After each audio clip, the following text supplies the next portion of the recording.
नमस्कार बंधुरा बासंतीर हेसेले सबाइके स्वागतम। आज के आमी एकटा सेले भेटकी रेसिपि करे देखाबो। तो आमी बाजार थेके एई सेले भेटकी निये एसेछि। एई जे बड़ बड़ पिस देखे आमी निये एसेछि। तो तार जोन्नो आमार लागबे एई जे आलू आमी लम्बा लम्बा करे केटे नियेछि। एबारे नियेछि पेंयाज, रसुन बाटा, आदा बाटा, धने गुঁড়ো, हलुद, लंका गुঁড়ো, गोटा जिरे लागছে टमेटो और फोड़নের জন্য তেজপাতা শুকনো লঙ্কা।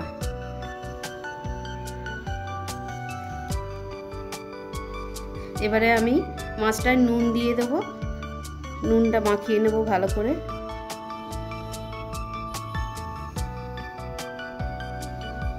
হলুদ গুঁড়ো দিয়ে দিচ্ছি। হলুদ দিয়ে আমি ভালো করে মাছটা মেখে নেব।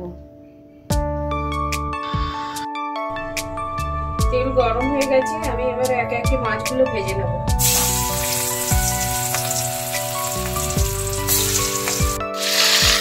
আমার এই মাছগুলো ভাজা হয়ে গেছে, আমি লাল লাল করে ভেজে নিয়েছি। এবারে তুলে নেব আমি একে একে, নিয়ে পরেরগুলো ভাজবো। এবার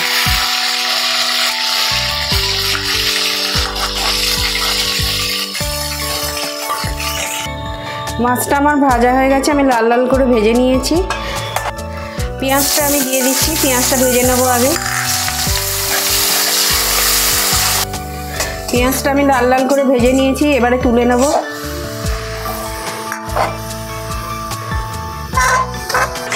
একই তেলে আমি আলুগুলো ভেজে নেব। আলুগুলো দিয়ে দিলাম। এরপর আমি দিয়ে দেব হলুদ গুঁড়ো, দিয়ে দেবো একটু নুন। আলুগুলো আমি লাল লাল করে ভেজে নেব। আলুটা ভাজা হোক ততক্ষণ আমি একটু মশলা বেটে নেব। জিরেটা রেখেছিলাম, জিরেটা বেটে নেব। তারপরে আমি পেঁয়াজটা বেটে নেব। জিরেটা আমার বাটা হয়ে গেছে, এবার আমি তুলে নেব। পেঁয়াজটা এবারে আমি বেটে নিচ্ছি। পেঁয়াজটা আমার বাটা হয়ে গেছে, আমি তুলে নেব। এই যে আলু ভাজা হয়ে গেছে, আমি লাল লাল করে আলু ভেজে নিয়েছি। এবার তুলে নেব। আমি তেল দিয়ে দেবো আর একটুখানি ওই তেলেতেই। এবার আমি ফোড়ন দিয়ে দেবো তেজপাতা, গোটা শুকনো লঙ্কা। পেঁয়াজটা আমি বেটেছিলাম ওটা দিয়ে দিচ্ছি। পেঁয়াজটা ভাজা হয়ে গেছে, এবার আমি রসুন বাটা দিচ্ছি। ভালো করে রসুন বাটাটা দিয়ে কষিয়ে নিচ্ছি। এবারে আমি টমেটোটা দিয়ে দিচ্ছি। একটুখানি নুন দিয়ে দেবো টমেটোটা গলার জন্য। টমেটোটা নরম হয়ে গেছে, এবার আমি আদা বাটাটা দিয়ে দেবো।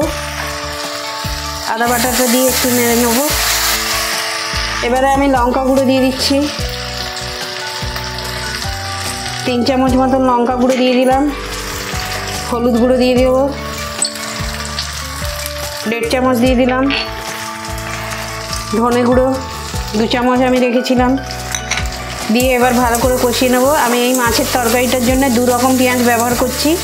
আমি একটা বেটে নিয়েছি আর এখানে বেরেস্তা টাইপের ভেজে নিয়েছি আমি। জিরে বাটা দিয়ে আমি একটু জল দিয়ে দিচ্ছি কষাবার জন্য। ভালো করে এটাকে আমি কষিয়ে নেব। মশলাটা আমার কষানো হয়ে গেছে, আমি এবারে আলুটা দিয়ে দিলাম। আলুটা দিয়ে কষিয়ে নেব।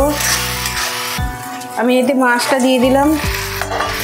মাছটা দিয়ে একটু নেড়ে নেব। তারপর বেরেস্তাটা দিয়ে দেবো।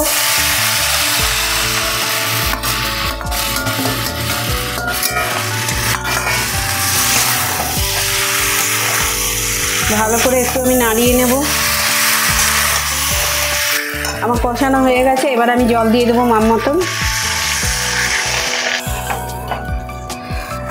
পরিমাণ মতন নুন দিয়ে দিচ্ছি 1 চামচ আর 1/2 চামচ দিয়ে দিলাম। দিয়ে আমি ঢেকে দেবো 20 মিনিটের মতন। খুলে দেখে নিচ্ছি তরকারিটা হয়ে গেছে কিনা।